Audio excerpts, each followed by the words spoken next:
The drama begins with Bang Yuna, a bright little girl full of energy who, even so, lives on a roller coaster of fear and pain. She is admitted to a children's hospital because she has leukemia, and the chemotherapy treatments leave her exhausted inside and out.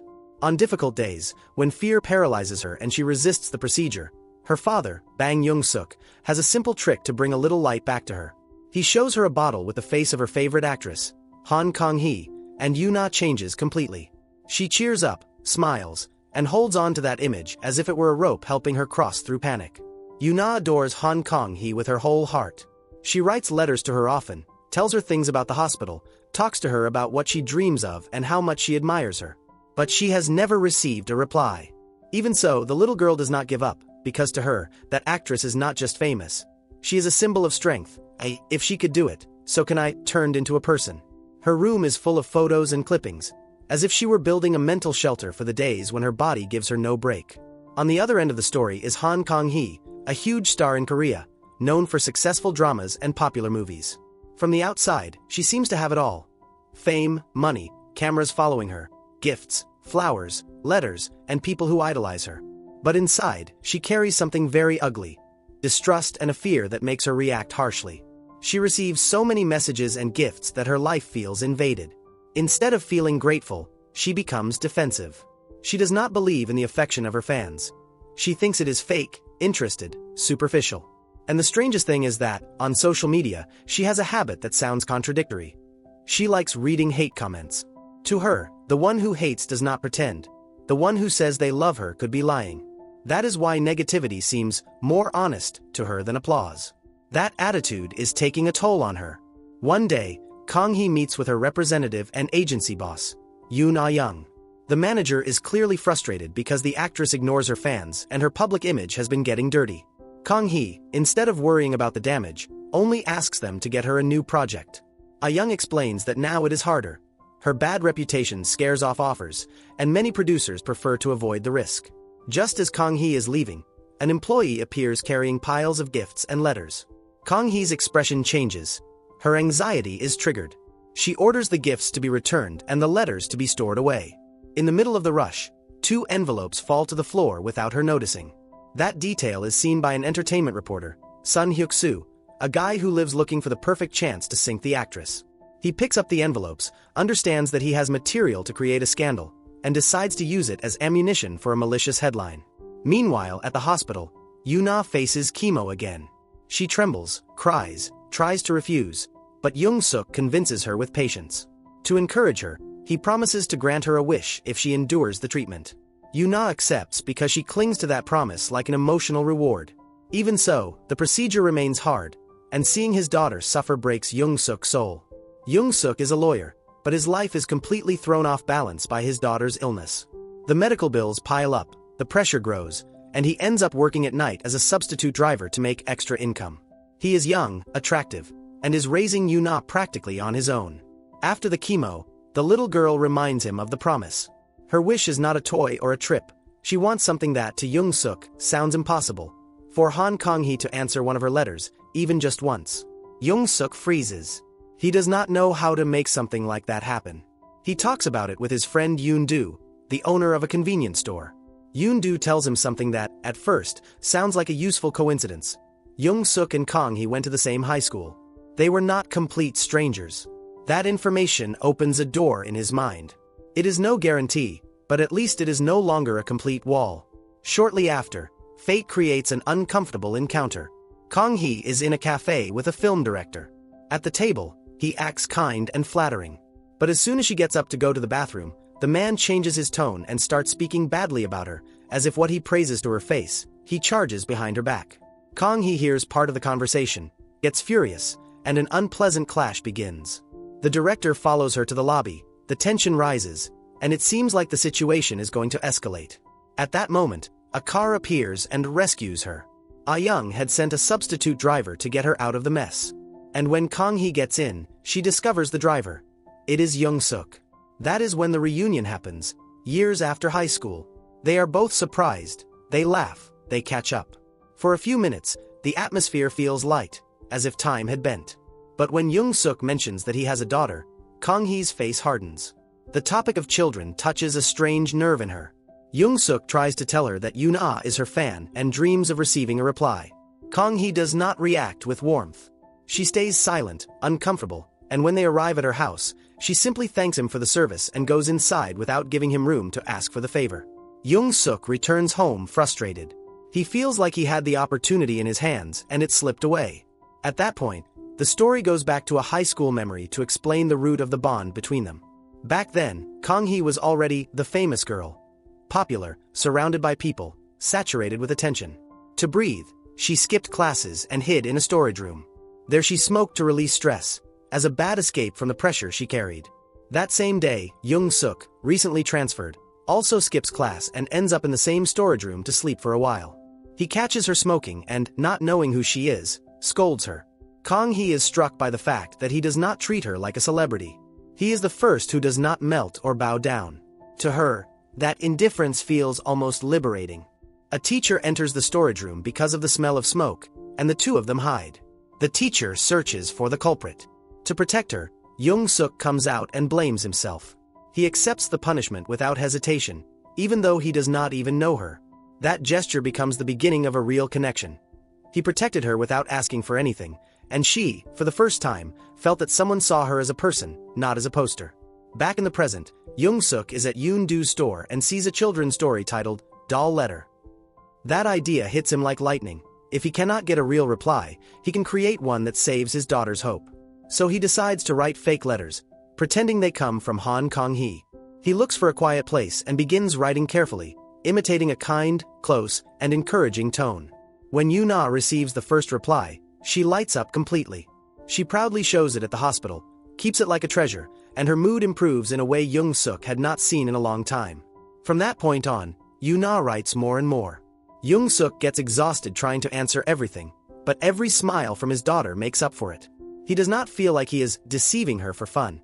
He feels like he is buying emotional time for a little girl fighting to live. At the same time, a real scandal breaks out. It is leaked that Kang-hee was returning gifts and storing letters without reading them. The issue goes viral, and her image falls even further. Yoon-ah finds out and breaks down. She cannot believe that her idol despises her fans, because she knows she does answer letters, since she is receiving replies.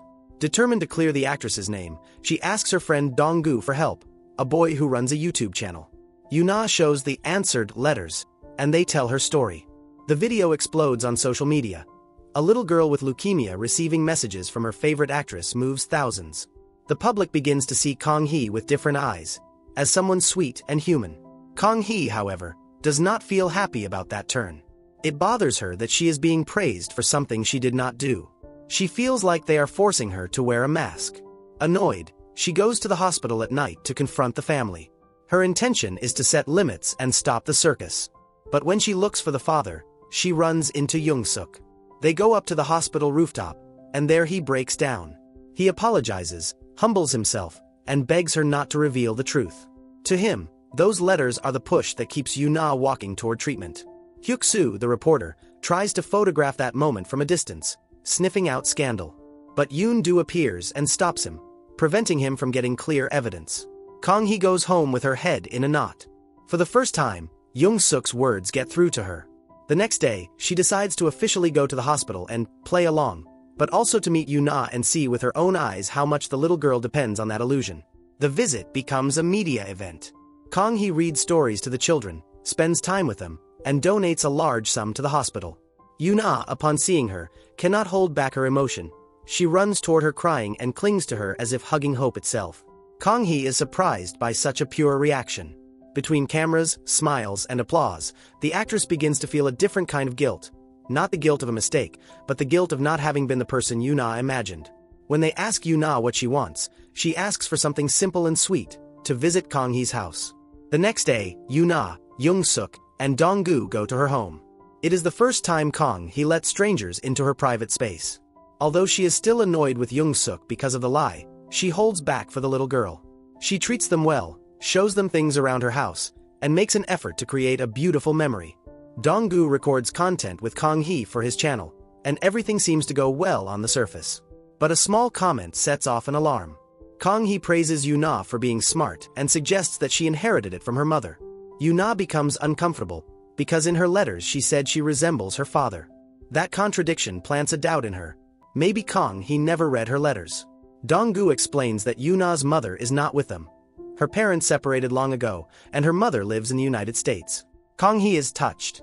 Without meaning to, she put her finger on a family wound. Hyuk-soo, annoyed that he could not sink her with the rooftop scene, digs deeper. He discovers that Young-suk and Kang Hee were high school classmates and builds a poisonous theory. He publishes that Kang Hee paid her former classmate to create letters and clean up her image. The headline sells itself. A celebrity manipulating things with a sick little girl. Hate on social media rises again. The story opens another window into the past. In high school, one of Kang Hee's friends, Koo Hae-ri, had feelings for Young-suk.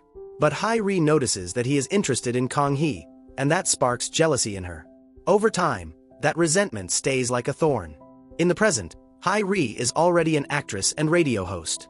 When she sees the article connecting Kang Hee and Young-suk, her frustration multiplies. To her, it is not just gossip. It is an old wound reopened. That night, after the visit, Young-suk helps Yuna and Donggu settle down to sleep at Kang Hee's house. Later, the actress invites Young-suk to drink something. The conversation becomes more intimate. Young-suk tells his family story. How Yuna would become sad when she saw complete families, how her grandmother would tell her that her mother was not absent, only far away, and how that idea helped the little girl accept the distance. Then, the grandmother died in an accident and Young-suk fell apart. Yuna, with unexpected tenderness, repeated the same phrase to comfort him. Grandma did not leave, she was only far away. That moment turned Yuna into the absolute center of his life. That is why he works day and night. That is why he breaks his back as a driver. That is why he lied with the letters. Kang Hee begins to understand. The lie was not born from malice, but from a desperate father. In the middle of the conversation, a silly accident happens. A drink spills on Young-suk's clothes. Kang Hee offers him clothes to change into, and he ends up wearing women's clothing. The situation becomes comical. She takes a photo of him. He gets embarrassed and tries to take it away from her. In the struggle, they fall onto the sofa, and for a second the atmosphere becomes soft, almost romantic. Kang Hee imagines that he leans in to kiss her, but it is only her mind playing tricks. In reality, he is calmly deleting the photo. That detail irritates her, because the illusion lasted less than a blink. And even so, when he says goodbye with an affectionate gesture, like a pat on the head, she feels her heart move. The next morning, Kang Hee wakes up early and gets ready with light makeup, trying to look naturally pretty in front of him. Her plan falls apart when Young-suk notices the makeup and assumes she simply forgot to remove it. It makes her uncomfortable, but it also makes her laugh inside. He is not focused on easy compliments. They have breakfast, and when they are about to leave, Ah-young calls her. The rumor that she paid for the letters has gotten out of control, and there are reporters outside. As soon as they open the door, questions fly. Young-suk steps forward and firmly reminds them that he is a lawyer and that spreading lies has consequences. But the hardest blow comes from Yuna. The little girl hears the rumor, looks at Kang Hee, and only wants to know whether what she lived was real. She had proudly said that her mother never answered her letters, but her favorite actress did. Now, in tears, she needs confirmation. Kang Hee hesitates, and in an impulse, tells the truth. She admits that she never wrote those replies. Yuna goes into shock and collapses. Young-suk runs, they take her to the hospital, and the situation becomes critical. Kang Hee watches from outside the intensive care area, destroyed by guilt. When she enters Yuna's room, she sees the walls full of her photos. Young-suk explains that those images are the little girl's strength. They were not decoration. They were an emotional anchor. Kang Hee breaks down inside. In the hospital library, she says that maybe she should have lied and kept the illusion alive. Young-suk replies that it was not her fault. Sooner or later the truth was going to come out, and the important thing was to be there when it happened. Then, Young-suk gives her a box with all the letters Yuna has written over time. As soon as Kang Hee sees the box, she tenses up and the trauma comes to the surface. Fear dominates her, the box falls from her hands, and she can barely breathe. Young-suk understands that there is something deeper, and the story reveals the origin. Years ago, someone left a gift in Kang Hee's locker. When she opened it, she found a dead, bloodied bird and a threatening message. That horror marked her. Since then, gifts and letters scare her, because she does not know what could be hidden behind them. Young-suk calms her down. He reminds her that not all fans are like that. Kang Hee confesses that this is why she prefers reading hate. It seems more predictable to her than love. On the way home, Young-suk asks her about the second box from that day, the one she never opened. She admits that she never dared to touch it. He feels disappointed. Then, Kang Hee asks for Yuna's box of letters back. She wants to try, wants to face it, even if her body trembles. Meanwhile, the rumor keeps hitting. Young Suk starts being pointed at as an opportunist who used his sick daughter for money. He endures it, but the social weight is brutal.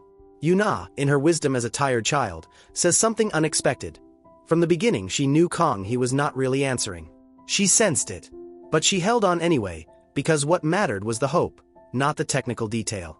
Young Suk sees Donggu recording and understands that the best shield is the truth. He decides to come forward on the channel and tell everything. That the lie was his, that no one bought anything, that it was only a father trying to fulfill the wish of a sick daughter. He asks people to stop blaming Kang Hee and thanks her for having accompanied Yuna during her hardest days. The video goes viral, and public opinion begins to turn. Hai-ri, upon seeing it, fills with rage, because she feels that Kang Hee is once again being saved by the same man. Kang Hee visits Yuna again. The little girl gives her a scented candle as a gift. It is small, simple, and safe. That gesture helps Kang Hee feel that not every gift is a threat. Then, Young Suk takes her to their old school. They walk through old hallways, remember moments, and Kang Hee asks him to read the hate comments on her social media. Seeing his face as he clashes with the cruelty, she laughs as if for the first time in a long time. They reach the old storage room, light the candle, and Young Suk takes out the gift he left for her years ago, the second box she never opened. He offers it to her again, as proof that even back then, she mattered to him. The moment breaks when a guard discovers them, and the two run away laughing like teenagers, escaping through a window and passing by a fountain, with that brief feeling of freedom. Even so, Kang Hee's career remains unstable. Ah-young tells her that, for now, no one wants to give her a big role. She offers her options: a variety show, reading stories at the hospital, or a cameo in a movie. Kang Hee chooses the cameo, and the irony is harsh. The movie also has Koo Hai-ri. On set, Hai-ri behaves badly, asks for take after take, throws indirect comments, and when the scene ends, humiliates her for accepting a small role. Kang Hee responds firmly, but Hai-ri crosses a line by insulting Kang Hee's mother. That is when Kang Hee explodes. The conflict awakens Hai-ri's revenge, and she contacts Hyuk-soo and releases high school stories to paint her as a bad person. Hate on the internet rises again, brands withdraw products, and even Yoon-doo's store suffers because items associated with the actress stop selling. At the hospital, some people gossip without knowing Kang Hee is nearby. She hears hurtful comments and leaves before seeing Yuna, feeling dirty, as if all the effort were useless. Young Suk catches up to her in an emergency stairwell and tells her she cannot live running away. Kang Hee, exhausted, blames him. She believes none of this would have exploded if he had not lied. Even so, Young Suk does not let her go. He takes her to his house so she can rest until the storm passes. The next day, Young Suk returns with groceries and finds the house upside down. Kang Hee panicked, did not know how to handle the tension, and left a mess. He gets frustrated, and she feels ashamed. Ah-young tries to fix things with Hai-ri, but Hai-ri plays the victim, says she is traumatized, and rejects any meeting. The manager notices the lie when she sees happy photos of Hai-ri on social media. Then Ah-young goes to see Young Suk and suspects his intentions, thinking maybe he is looking for some benefit. But after hearing the full story, she understands that he is only trying to support his daughter and help Kang Hee not sink. She apologizes for judging. That same stage brings one of the tensest moments with Yuna. At the hospital, some women gossip about Young Suk, saying he is too young to sacrifice himself like that, and even call Yuna a burden. The little girl hears it, breaks inside, and runs away. She disappears, and everyone panics. Young Suk searches for her desperately with help from Kang Hee and Yoon-doo. Finally, they find her on the rooftop, very close to the edge. Young Suk grabs her tightly, trembling with fear. Yuna tells him a truth that leaves him breathless. She had seen him before on that rooftop, the day her grandmother died. Young Suk, destroyed by grief, went up there with the idea of giving up. But he stopped when he thought of his daughter. That day, he promised to live for her and make her happy. That is why he broke his body working. That is why he wrote fake letters. That is why he endured insults. In the hospital hallway, Young Suk admits something painful. Reuniting with Kang Hee made him happy, made him feel young again. But he also realized that, by thinking about her, he was becoming distracted from what mattered most: Yuna's emotional stability. With that clarity, he asks Kang Hee to stop seeing him. He decides to focus completely on his daughter.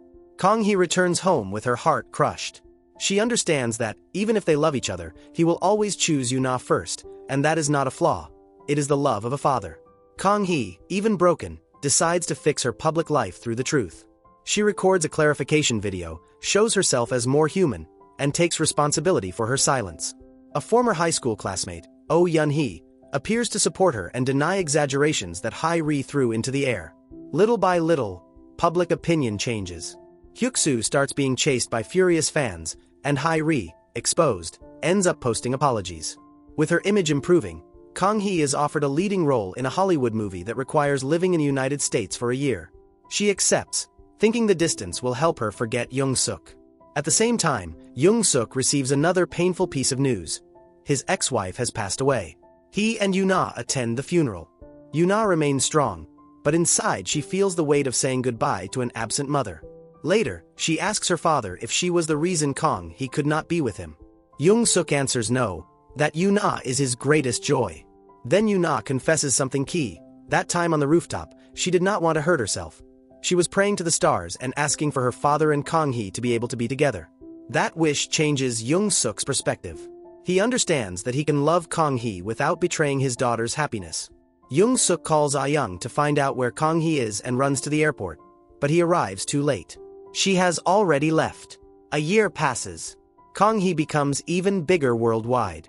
She lives focused on filming and work, but the emptiness remains. One day, she returns to her place and finds a room full of dolls. Inside each doll is a recording of Young-suk's voice reading fan letters out loud. He went through them one by one and recorded messages because he knows Kang-hee has a hard time opening gifts and reading letters. He found a safe way for her to receive affection without triggering her trauma. Among the recordings, there is also a letter from Young-suk to her. He reminds her that she cannot ignore the hearts of her fans because of a few who caused harm. Kang-hee listens, breaks down, and understands that he exhausted himself to help her heal. That dedication moves something inside her. For the first time, she takes a pen and begins answering letters for real, with honesty and gratitude. Her replies go viral. The fans are moved, the press celebrates it, and the relationship she once avoided becomes a bridge of healing. When Kang-hee returns to Korea, she goes on a program and says that the person who helped her change was someone patient, someone who did not give up on her. Young-suk and Yuna watch her from nearby and get emotional. And so the story closes the circle. Fame, fear, lies, and trauma turn into something more human. The little girl who needed hope received it, the actress who feared her fans learned to recognize them, and the father who only wanted to save a smile also found a love that, with time, could move forward. And yes, there is a final touch that the story itself suggests with humor. Sometimes, if the idol does not reply, life reminds you that the most constant love may be in the simplest place, like a father writing letters at dawn so his daughter does not give up. After that point, Kang-hee's change does not happen like magic, but as a slow process. At first, it is hard for her to accept that affection can be real without coming with a trap, so she forces herself to breathe and look at each letter as if it were only paper. She reminds herself that she is no longer facing a locker with a terrifying gift, but words written by different people, with different stories. She also understands that her fear does not make her bad, only human, and that for years she confused protection with contempt. When she begins to answer, she does not write empty phrases. She tries to respond with what she never knew how to say: "Thank you, I am sorry, and I am here." That, even if it seems simple, costs her more than any filmed scene, because she feels exposed. For Young-suk, seeing that change from a distance also carries weight. He never wanted to turn Kang-hee into a perfect symbol. He only needed Yuna to have a reason to endure one more day. And even so, when he sees how the actress begins to open up, he feels that the effort of so many sleepless nights made sense. Yuna, for her part, stops seeing Kang-hee as an untouchable figure and begins to see her as someone who also gets scared, who also makes mistakes, but who can get back up. That lesson helps the little girl even beyond the topic of the actress. She understands that life does not always get fixed the way one wants, but one can keep walking. That is why the ending feels complete. The lie does not win, the scandal does not win, hate does not win. What wins is the decision to face fear with small steps, to apologize without excuses, and to care for those who matter without losing oneself in the attempt. End of the drama.